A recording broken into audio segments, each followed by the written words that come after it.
All right, so we're going to get started. I'm State Rep Elizabeth Fiedler. Glad to be here. I'm seated among some amazing women, so I appreciate the applause. Thank you. Along with Senator Nikhil Sawant, I have been working on the South Philly Voter Project for a couple of election cycles. We have been building grassroots support and turning out the vote, and we are so excited today to be joined by Zavala, Executive Director of Moms Demand Action. Woo! And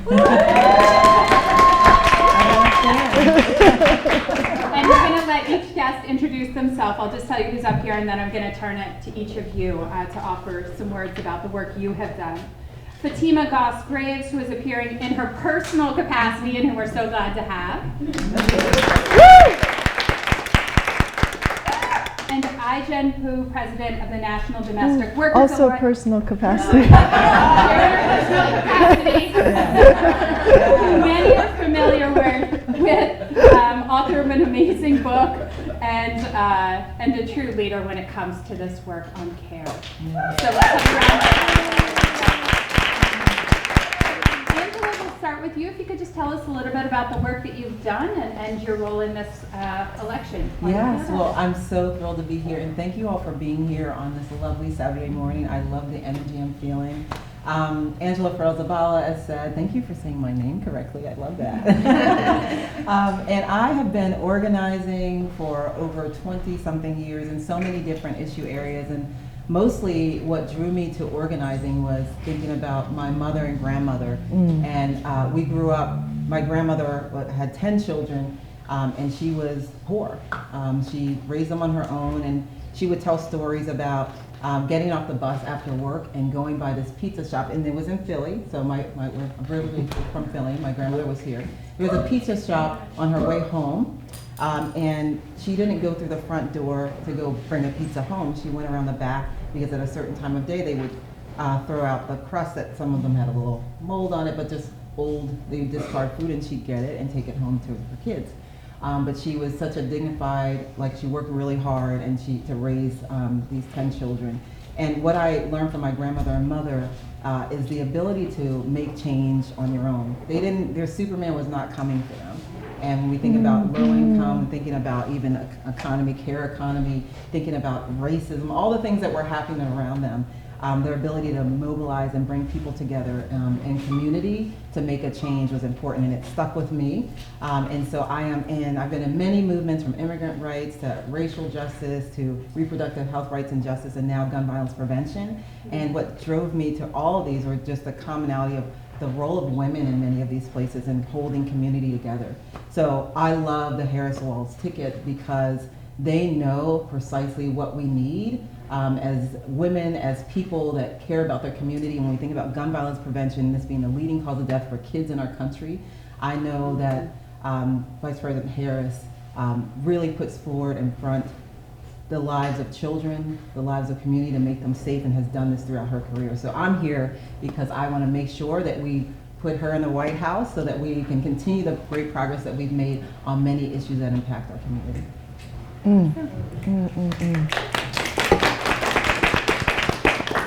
Yeah. Good morning, everyone. Good morning. I feel like I'm living my best life right now. I'm like organized with all these great volunteers, sitting with the Care Champion, Rep Fiedler, and like these women that I admire so much in the world. And that's what the Harris Walls campaign is all about, is how we live our best lives in the future. And I also am an organizer. I've been organizing since 1998. I started out in New York, not far from here, organizing nannies and cleaners and caregivers in the parks and playgrounds. And one of the things that I realized was that this work that is done in the care economy, sometimes in the most invisible and isolated of contexts, is some of the most important work out here, because it enables everything else in our economy and our society to function. And yet it's some of the most insecure and undervalued work we have. And it didn't take long in that organizing for me to realize that the devaluing of domestic workers or other care workers is part of this much bigger challenge we have in this country, which is that we've never as a society invested in supporting families to care for the people that we love. So whether it's child care or senior care or disability care, we don't have many of the systems and programs in place that other countries have invested in as a society. And so we've just left it up to individuals, mostly women, to hold it together. Jessica Kolarko, who's a social scientist, says other countries have a safety net, the US has women, right? And Vice President Harris and Governor Walz want to change that. And just Tuesday, Vice President Harris went on The View and before millions of caregivers who are watching on TV, announced a new program, Medicare at Home. And it's really historic because it is really the first time that anyone has put forward a bold vision that is so smart, so targeted, that's not only going to help the growing numbers of seniors who want to age at home, but their caregivers, their families, and the workers that we're counting on to support them. Right now we have no program in place to support most people who need care at home, and this would change that. And it's just the beginning of what she's talking about, to invest in and value care in our country. And it's just so inspiring. Like I literally, it's like a dream to see a leader, after doing this work for 25 years, really get it and really see care in a totally new way.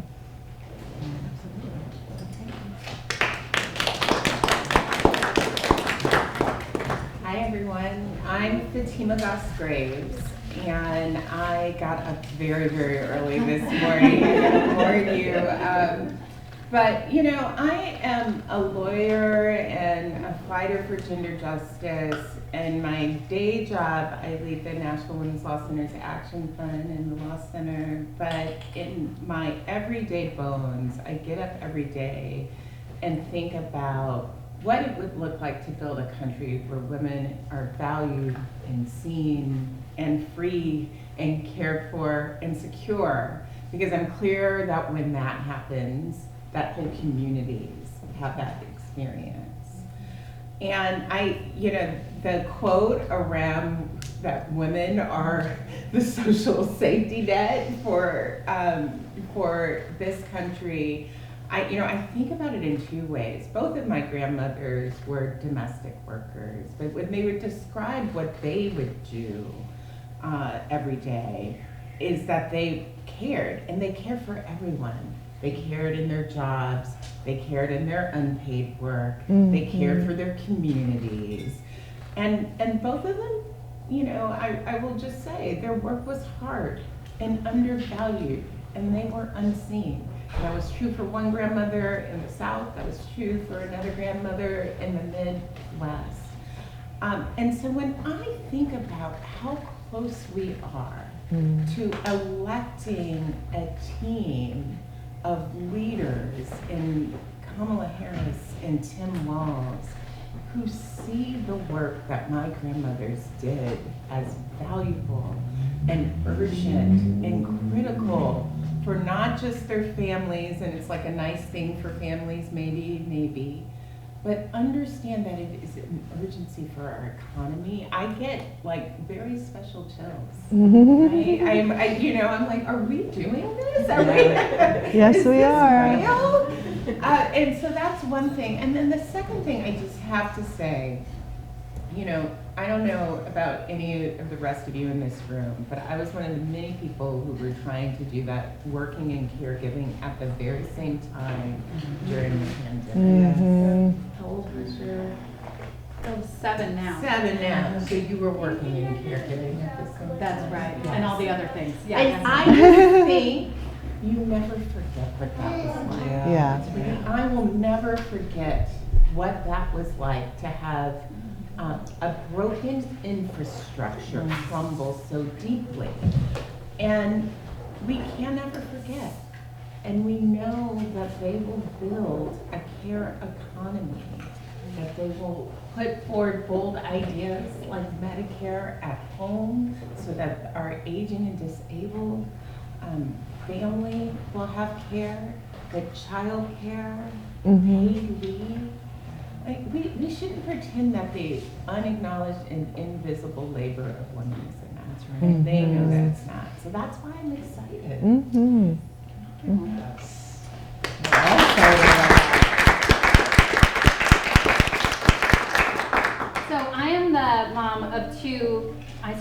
kids. They're still young to me. They're 10 and 7. Very young. They are I'm young. just hiding behind a picture. They're 10 and 7. And for 6 years have served in the State House as a lawmaker in Pennsylvania, a job that I love, but certainly a very demanding one when done well. So my parents are also getting older. Fortunate they're in good health. They're retired public school teachers, so they have that stability. But it's still really hard, right, to be in the middle of those two places that are so demanding when it comes to care. We've talked, and you mentioned first the platform that Kamala Harris and Tim Walz have rolled out when it comes to care. We're so used to care being put like second or last or as an also an afterthought. Right. And I think the fact that they're centering it just resonates so much with people who feel it so deeply in their daily lives. Yep. Can we talk a little bit more about this sandwich generation in which you're caring for folks who are older and folks who are younger, and just the way in which the Harris-Walz campaign meets that moment? Would you like to go first, Megan? Sure. Well, we have in our country, every day 10,000 babies are born, and 10,000 of us turn 65. And then we're living longer because of advances in healthcare. So on every side of the generational spectrum, we need more care. And it means that the people in the middle in particular, who are managing care on both sides, are undergoing so much stress and pressure. And so you have 105 million family caregivers total. You have 33 million families who are caring for young children. And the average cost of childcare for one child is $10,000 a year. The average cost of a room in a nursing home is $100,000 per year. So on top of the emotional stressors of all of that responsibility for care while you're working as a sandwich gen person, the financials, like the math doesn't math. It really doesn't. And so people are just buckling under the pressure, and it pushes a lot of people in and out of the workforce because you're in this impossible squeeze between, do I work to pay the bills or do I stay home to take care of the people I love? And that's actually not a choice. You have to do both in this economy. And so what this proposal, as well as the proposal to cap the cost of childcare at 7%, what these two proposals plus the proposal for paid leave, these proposals essentially ease the pressure, lower costs, and create more economic freedom for people to participate in the workforce, pursue their dreams, and make sure that their loved ones have dignified care, which is huge. And just one note on Medicare specifically and senior care. If any of you have ever cared for somebody who needs more support because they are aging or have a chronic illness, you probably thought that Medicare already covered home care. And most people do, like 60% of the population thinks that. And the truth is that it doesn't, unless you need some very specific narrow form of nursing care or rehabilitative services, and then it only covers like up to a month, or like there are all these requirements and constraints. But comprehensively, if you need support with activities of daily living, you really can't have Medicare cover that. And so what this does is it's like a very elegant, simple solution, because most of us want to age at home and not in a nursing home. This says Medicare should cover up to 20 hours a week for care at home. And that is a game changer for working family caregivers who are providing those services themselves on top of working full-time jobs and maybe on top of caring for kids. So just want to, and she's going to pay for, she got a plan to pay for it, and she doesn't even talk about the fact that it's going to save the healthcare system money because there's so much waste of people being unnecessarily institutionalized and re-hospitalized because they don't have good care. And she doesn't even talk about the pressure it's going to relieve on the Medicaid system, because everybody's spending down to be eligible for Medicaid because there's no other choice, right? So it's just like such a win-win, smart policy. I know that's super in the weeds, but like, it's like you feel it in your heart, and then in your head, it's like so clear. It's so smart. sometimes being in the weeds can change people's lives. That's right. 100%. Speaking from the lawyer in the room. That's right. Yeah. Would you like to? Well, I was just thinking, actually, families right now are in the weeds trying to figure this out. That's They're right. trying to figure out how to pay for it. They're trying to navigate complicated rules. They're trying to figure out, maybe I can get it so that I have so little resources that Medicaid can pay for it. Or they're shocked like me, and I confessed this to Aisha, and I was like, I thought Medicare did that. Yeah. Turns out the answer was no. And so I think the courage to put forward a bold idea in this time that actually goes to the heart of what people are saying is a problem in their lives, that's what leadership is. And that is what we're looking for in leaders. That's 100% leadership. Thank you for saying that. And Vice President Harris and Governor Walz care and are invested in our communities, what it demonstrates to me. Now, you all go in the weeds because you're doing this and you're in the policies every day. I'm going to pan out a little bit and talk about the intersections here. You talked about healthcare, but also mental health, the That's stressors right. of that. I'm a mother of 4. I'm exhausted. I also, You look good. Thank you. My mother, she's 71 and she's kind of semi-retired and still working on, but I'm there supporting her as she's aging. But I remember almost 7 years ago, my father passed away, and after caring for him, after a year, he had a stroke and he just declined. And exactly what you said, what I found out really quickly, I was pregnant with my youngest, I had my almost 2-year-old at the time, I had my teenagers, and trying to balance between him and I had to have him in a facility, and it was just a lot. So the mental health pressures, the financial pressures are important, but let's also pan out and talk about what it looks like when people are not just surviving but have the ability to thrive. Yes. That also takes pressures, and particularly communities most impacted are the most vulnerable, communities of color, lower income communities, and those are the same communities most impacted by gun violence as well. Think about how violence, what it looks like when people are insecure, when there's underinvestment or divestment from communities. This is helping people to be able to stabilize so that they can actually kind of survive and thrive in their communities. And I also think about sometimes situations that folks are in or stay in, like domestic violence situations because of these financial stressors and pressures. That's right. And that's also, the intersection between that kind of violent situation and gun violence. A woman is 5 times more likely to be shot and killed by her partner if they own a firearm. Like, there's just so many intersections we have to look at. And so when you do something about this, and the boldness of this, Aijen, as you said, and Fatima, is incredible because it will also have cascading effects on things like violence, insecurity, healthcare, mental health. So it's not in a vacuum we're existing, and Vice President Harris and Governor Walz understand that, and that's why I'm so excited about this. Mm-hmm. Thank you. And we know that all of these things are so critical. Safety and security, mental health, all of these challenges, juggling everything at the same time, as you said. One big thing is money. Being able to pay for all of this care, right? And the very high cost of care, both for those who are very young, when we talk about child care, and also elder care. We know that financial stress is a big, big challenge for a lot of families. You know what it's like to sit there and, as someone said, the math doesn't math. It doesn't work. You're not earning enough to be able to pay for all of this care. Obviously, making sure that math does math, making sure that it is possible is something that's a priority for the Harris Walz campaign. And making sure that families can not just survive but thrive, which I think is such a beautiful way. It's so crystal clear, it's so short, but it really is what we're all looking for, right? Yes. Not to have that feeling on Friday night when you're so exhausted that you can't get off the couch, but you need to go to the grocery store anyway. Yes. Right? Being able to, I mean, that will happen, but I felt that person. being able to breathe, being able to like just enjoy life and your family and your community is so important, and that time is so critical. I know this is much of the work that you've done, Aijen, and you have this one quote that is one of my favorites. We've been taught this powerful myth for our whole lives, that we've just got to get it together, go it alone, pull ourselves up by our bootstraps.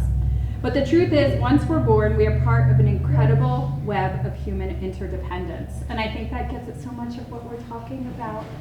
Could you talk about the cost of care and the way in which the Harris Walls ticket is working so hard to make sure it's financially possible for families? Well, yeah, so I mean, everyone here who's ever paid for care knows that it's incredibly costly, and it's this weird, because we as a society haven't invested in these programs and left it up to individuals. The truth is that there are fixed costs associated with running a safe and quality care program. And so what ends up happening is that we have to pass the costs on to parents or families, or we underpay the workers. So we're now in a system, because our caregiving programs rely on patchwork, inconsistent funding, that's a mix of state and federal, that is just like unsustainable. It ends up being that we as families, individual families and workers, pay the price. So we're now in a situation, because there's such a huge need for care, that families can't afford to pay more, and then workers can't afford to be paid less, because they're already earning poverty wages and kind of trapped in a cycle of poverty just by choosing to do care work. And so facilities are closing down. Half of the country lives in a childcare desert. Half of the country is on a waiting of 700,000 people on a waiting list for Medicaid, home and community-based care.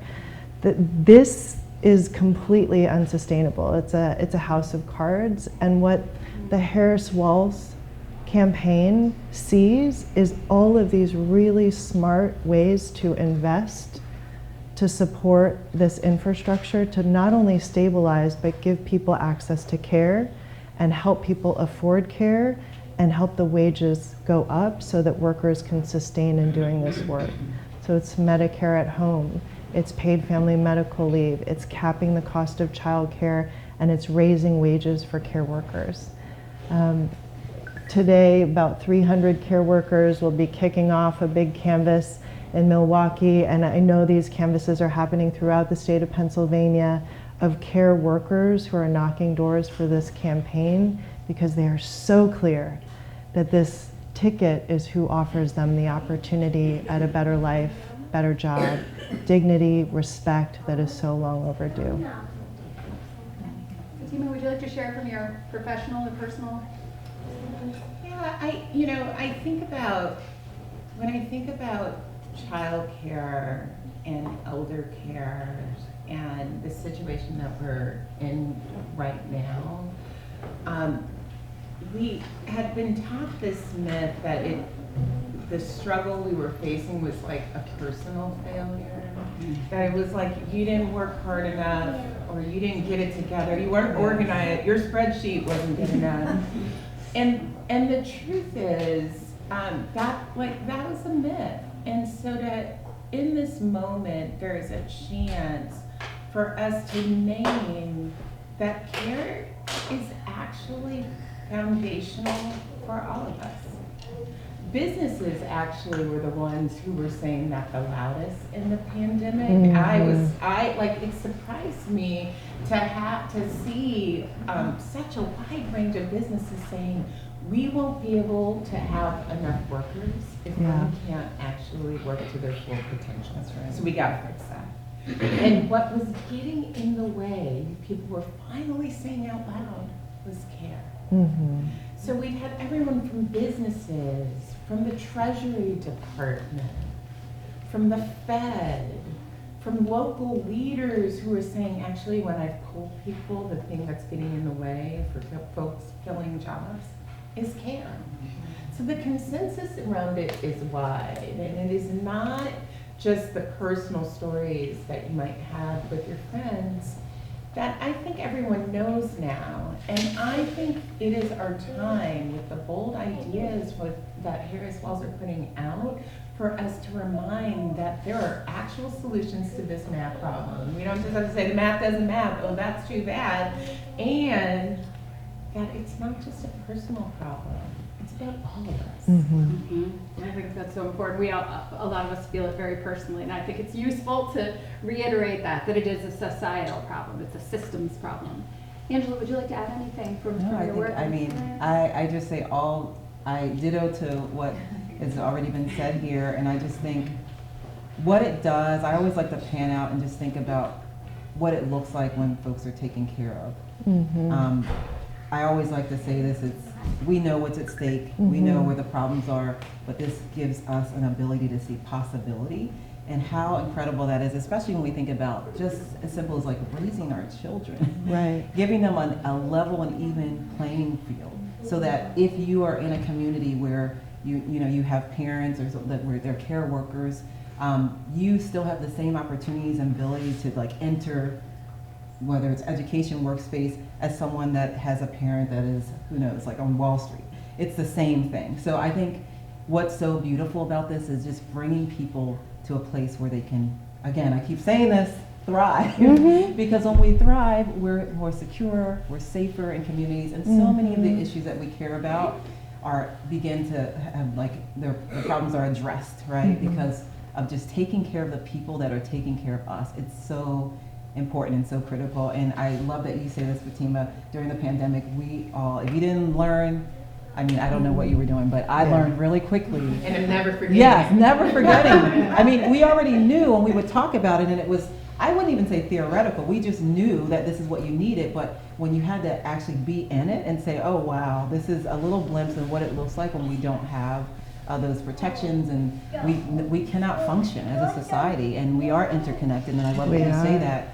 We're interconnected, and the issues are also interconnected, so this is why it's so important. And just one thing on contrast, in case you haven't read the entirety of Project 2025. That's a lot to read. I was going to say, I haven't. She but has. I'm sure you have. In terms of care, they want to dismantle Head Start, child care program. They want to dismantle Medicaid, home and community-based services, which is the one way that people currently can get access to home-based care, and they want to weaken Medicare.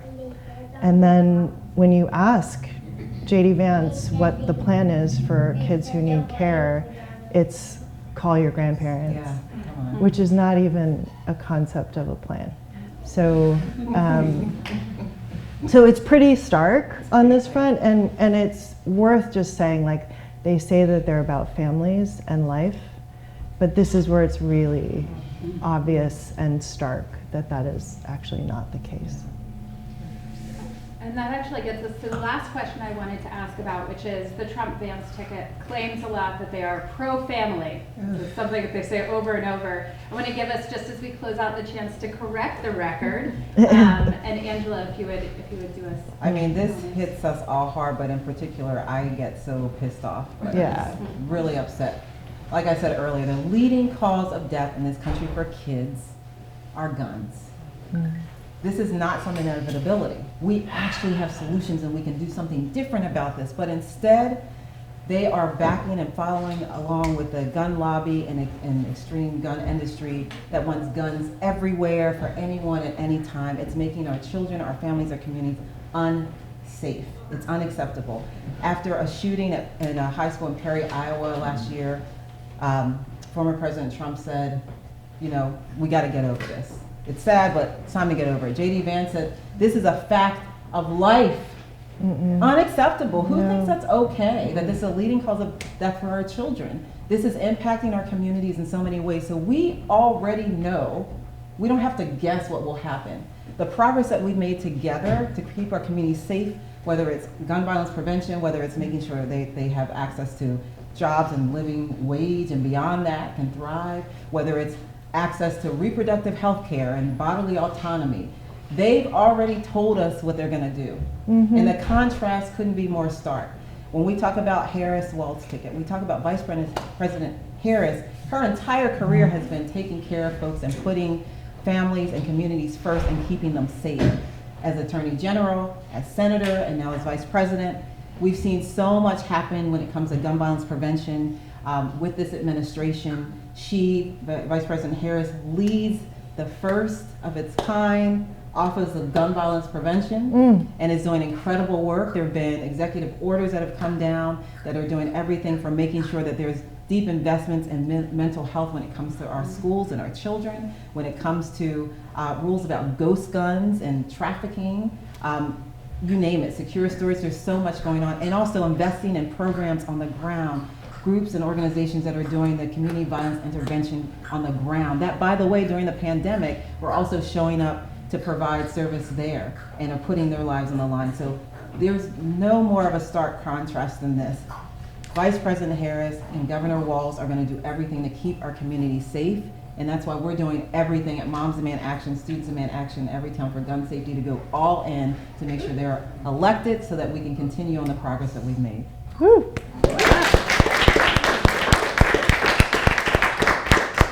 Thank you again to our amazing guests, Angela, Ajan, and Fatima. And thank you to the staff, including the staff of South Philly Voter Project. Yes. We know you all have a busy day, so thank you for taking time to join us in South Philly. And we are excited to go knock doors, so we'll transition to the Thank campus you now. all. Thank you.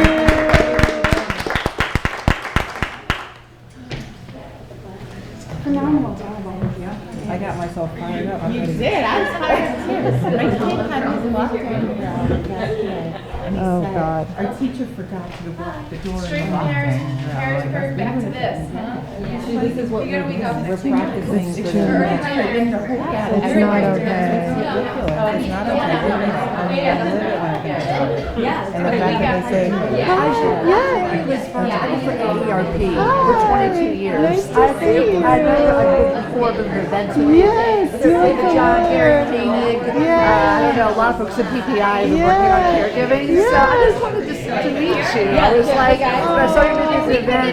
We've been in, oh yeah, of course, absolutely. And we're going to take you to campus lunch with some SCIU workers at the park with the River Awards. Okay, good. So I just work with them, so we're going to head over there after this event. Awesome. Yeah, I of think course. we're good friends with the organizers. So Yay. they're excited you're coming. Oh my God, I'm so excited. That's So we're going to great. get a picture of them. Okay, where do you want us over here?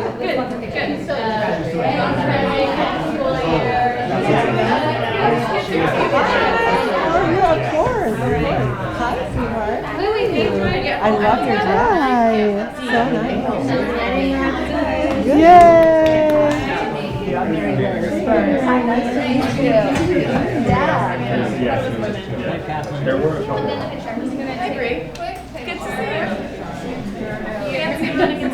It's just so emotional hearing about all the stuff that you live. No, of course. We're doing it together. Yes, we are.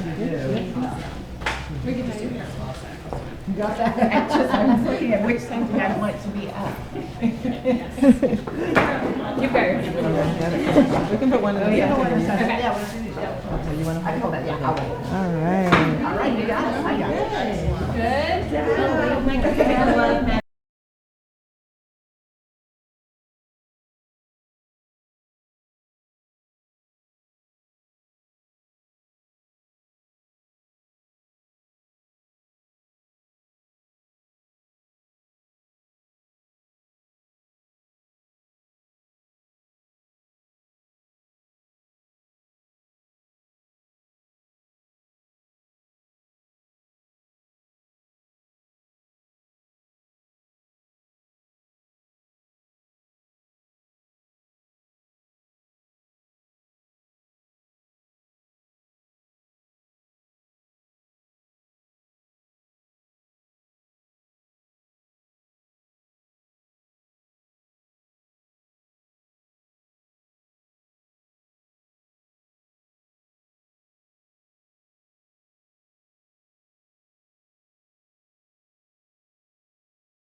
Pick up where my union sibling just left off to say that it is so tight, and the thing that is going to make the difference when it's so tight is really ground game. And I actually often listen to right-wing radio to hear what they're saying, and after the 2022 midterm elections, the Republican pollsters were saying the reason why we didn't sweep these elections is because the Democrats have a better ground game than we do. And we have to fix that. And so they've spent a couple years trying to fix that. But you know what? They're 30 years behind us. So if this election is going to be won on ground game, if we do what we know how to do, which is to talk to people with humanity, with dignity, and listen well, engage well, mobilize, organize, this is our sweet spot. This is where we can outshine our opposition with humanity and with care. And just to say, I don't know how many of you people watched The View on Tuesday. It was probably my favorite daytime TV show ever in history because our vice president announced one brilliant idea that she's going to be championing to value and support care in our country. Medicare at home. Medicare at home is going to help people afford home care by ensuring that Medicare covers home care. This is such a game changer because right now, for the millions of people who are not eligible for Medicaid but can't afford to pay out of pocket, this is how they'll be able to get access to home care. And this is how we will be able to raise wages for care workers, to make sure that these caregiving relationships and care work is recognized and respected and valued in our future. And this on top of capping the cost of childcare so more families can afford childcare. This on top of establishing paid family and medical leave. This on top of making sure that care workers, every care worker has a good union job in America. This future is within reach if we do what we know how to do, organize, knock those doors, talk to people, remind people what's at stake. We got this. I know we do. Should we do it? Yes.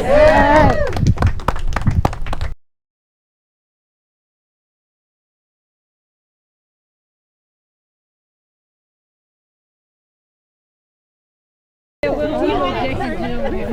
right. Oh yeah. Democratic sign or we can get it on Instagram. How you doing? Good morning. Good to see you. Thanks for being out here.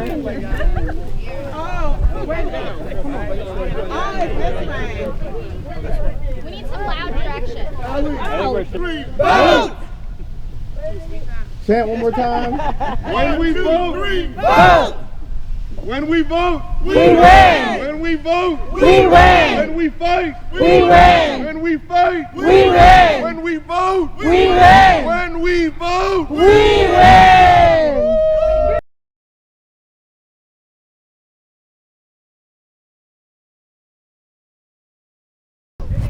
You can just say your name and talk about the importance of care in this election. Okay. My name is Lolita Owens, and I'm a home care worker.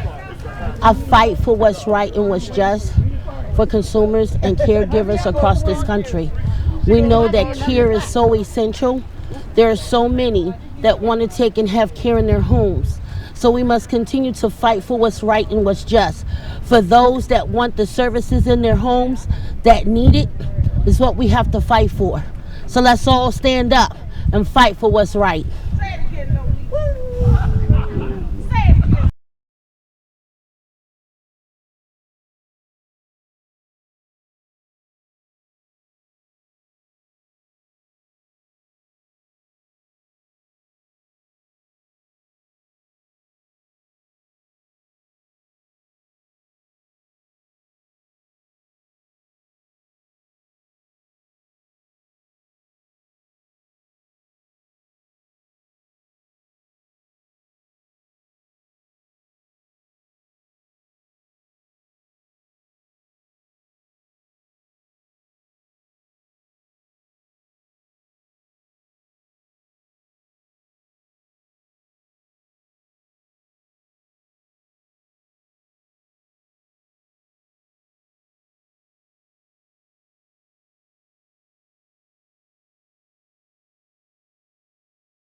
were a big part of helping us to do that. So as I've been going around the country and talking about her, one of the things that I've said to people is that to really know Kamala, you need to know our mother, Shamala Gopalan Harris, who we, of course, call Mommy. And I think many of you know that our mother came to this country by herself when she was 19 years old in 1958 from India, which was virtually unheard of at the time for a young woman to travel by herself like that. But importantly, when Mommy got here,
Thank you so much, Maya, and I want to be here to testify to the fact that the Harris family has care in their DNA, and they lead with care, they fight for care, and they're going to make this country a country that values and supports caregivers.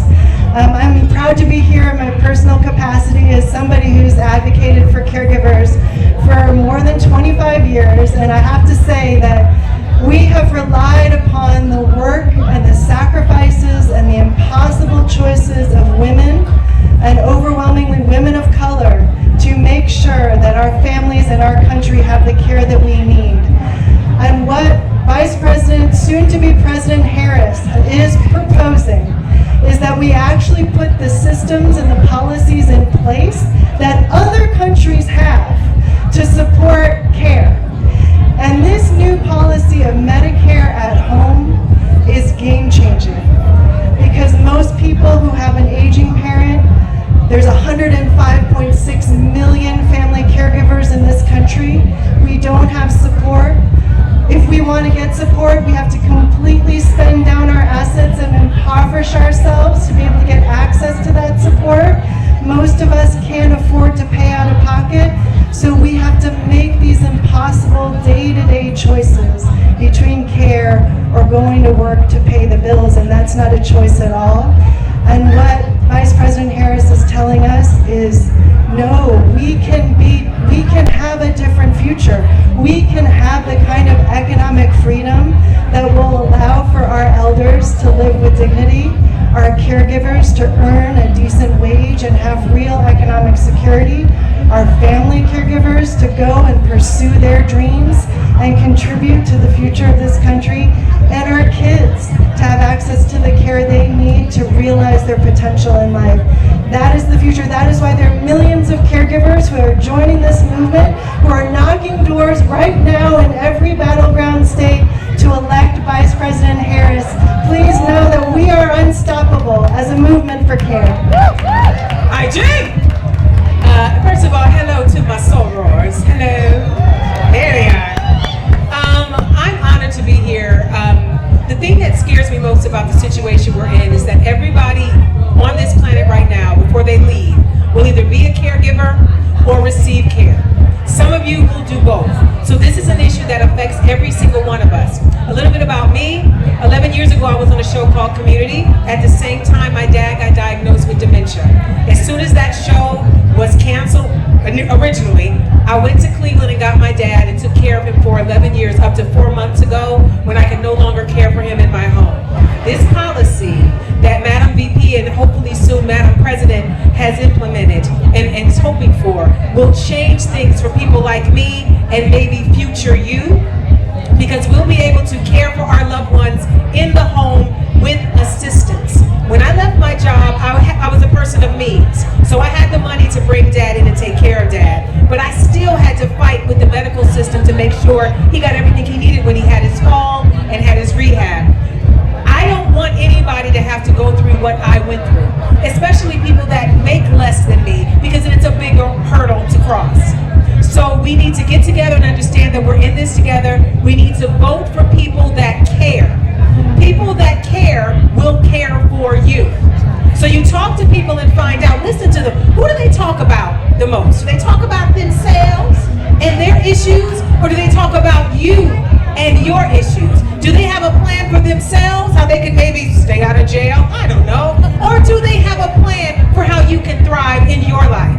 I believe that Kamala Harris and Tim Walz care about us. This new care plan that she's implemented shows that she cares about our caregivers. We need to show it for them and vote blue up and down the ballot so that we get them in office and can actually do something, because you need your Congress to be able to do something. And make sure your state legislators are blue too.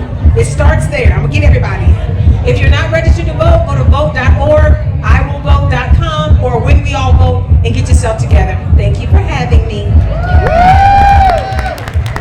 Good afternoon, good afternoon. My name is Lolita Owens, and I am a home care worker. Come on.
about